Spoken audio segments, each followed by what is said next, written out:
In this last video, I'm going to talk to you a little bit about some physiology aspects of the skeletal system. It'll be a little all over the place, but that's okay. This little bit is going to be about bone formation and development. The skeleton is formed from two of the strongest tissues in the body, right? Bone and cartilage. In embryos, the skeleton is made mostly of what we call hyaline cartilage, and in childhood, most of the cartilage is replaced by bone. And then afterwards, cartilage only remains in specific areas like the bridge of your nose, parts of your ribs, etc., at joints. This is part of the reason why younger kids are less likely to break bones than older people, because cartilage is going to be more flexible than bone. Oh, this is, by the way, a 12-week-old fetus. This is also just generally a slide about bone formation and filling in the bones, or rather bone replacing cartilage. So you'll have a bone, what we would consider a bone, but it's made mostly of cartilage. And we have bone starting at the center, starting to replace the cartilage. We end up getting a blood supply, get growth towards the outer ends of the bone. And then we end up having only a little bit of cartilage left at the end here. So we have growth in the width of the bone. As we have growth in the length of the bone, and that makes sense, long, thin bones will not support lots of weight or be able to protect things very well if that is not there, if they need to do so in order to function properly, right? So we need to increase the width as well as increasing the length. And of course, that length will go along with, like, kids literally getting bigger as they grow older.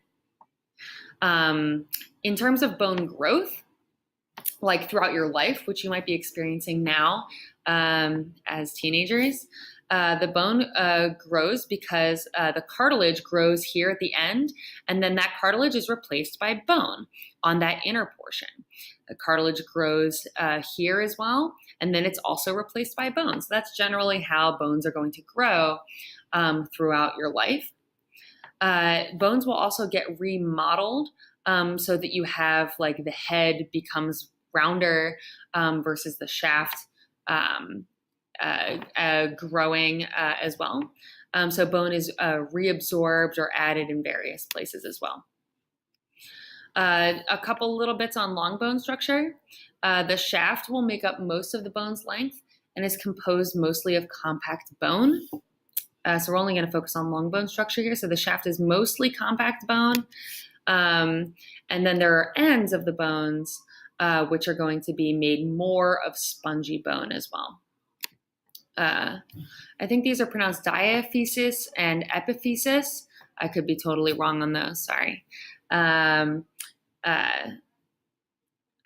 ends here are going to be, again, the covering is going to be of cartilage along both the compact bone as well as the heads of the bones as well.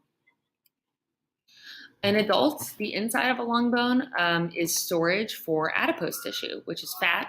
That's also going to be our yellow bone marrow. So the insides of the long bones are going to be storage of that. Infants, this is going to form blood cells, which is going to be red marrow. But in adults, this is then confined to, like, flat bones and the epiphyses of some long bones.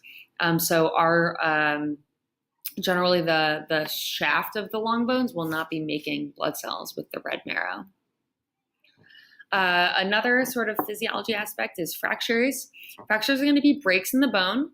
In youth, this occurs because of, like, a super extraordinary trauma that, like, twists or smashes the bone. This needs an E and the B needs to move over, sorry.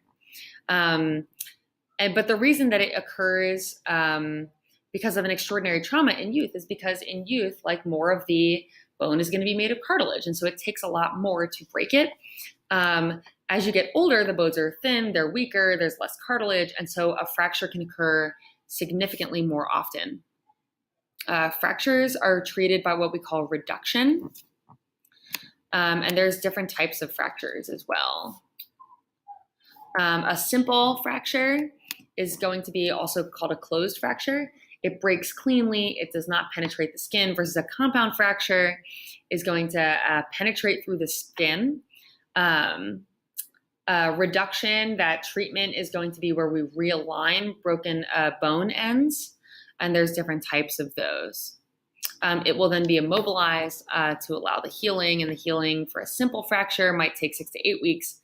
Obviously, compound fractures will take longer. Again, lots of different types of fractures here as well. Repairing of bone fractures. There are going to be 4 major events here. The first on the left is when a hematoma forms. Blood vessels are ruptured when a bone breaks because there are blood vessels in bones. As a result, there's going to be blood-filled swelling, which is a hematoma. The bone cells that will then be it's a couple of bone cells that are deprived of nutrients due to these broken blood vessels. They will die. Then step number 2 is that a fibrocartilage callus forms. This is an early event of tissue repair. We are going to have new capillaries now in the clotted blood at the site of the damage.